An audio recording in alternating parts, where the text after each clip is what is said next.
So good afternoon everyone. We are assigned to discuss the 9044 or the Republic Act number 9044 and Juvenile Delinquency Prevention of Act from United States of America. This act shall be known as the Juvenile Justice and Welfare Act of 2006. It shall cover the different stages involving children at risk and children in conflict with the law from prevention to rehabilitations and reintegration. The Republic Act 9344, child is a person under age of 18 years old. Under Republic Act 10630, offenses which only apply to a child and not to adults are called status offenses. So which means yung 94 daw is applicable daw po ito sa 18 years old under Republic Act 10630, which only apply to a child and not to adults, which means yung adults is at 18 years old pataas. Ang tawag po sa kanila is status offenses. Juvenile delinquency is a legal term that refers to criminal acts committed by minors under the age of 18. Examples of juvenile delinquency include vandalism, minor theft, disorderly conduct, car theft, burglary, assault, rape, and murder.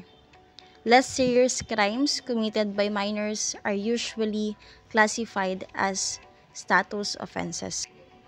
Some possible causes of juvenile delinquency include poor socioeconomic status, indifferent parents, feelings of inferiority, and lack of attention.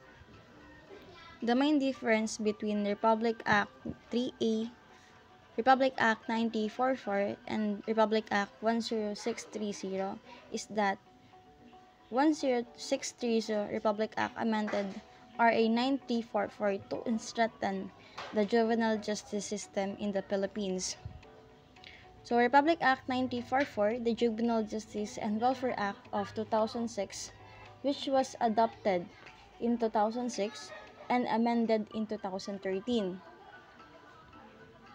So ito daw Republic Act 9044 is na-adapt noong 2006 but na-amend noong 2013.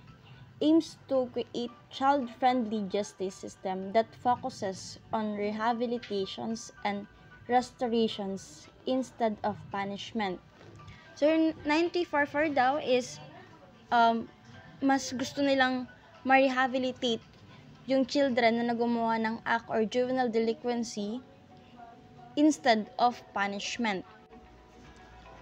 RA 10630 amended to strengthen the juvenile justice system by establishing intensive juvenile intervention and support centers for children who committed serious crimes, transferring administrative supervisions of the Juvenile Justice Welfare Council to the DSWD, defining status offenses, which are offenses that only apply to children and not to adults.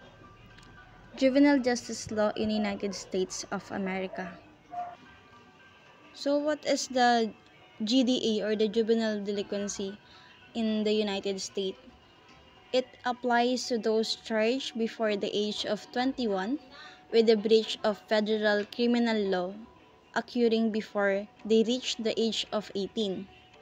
The JDI generally favors referring juveniles to state authorities, but it permits federal delinquency proceedings where state courts cannot or will not accept jurisdiction. That are the some informations about RA 9044 and Juvenile Delinquency and Prevention Act from United States of America. Hope you understand the lessons, and again, thank you.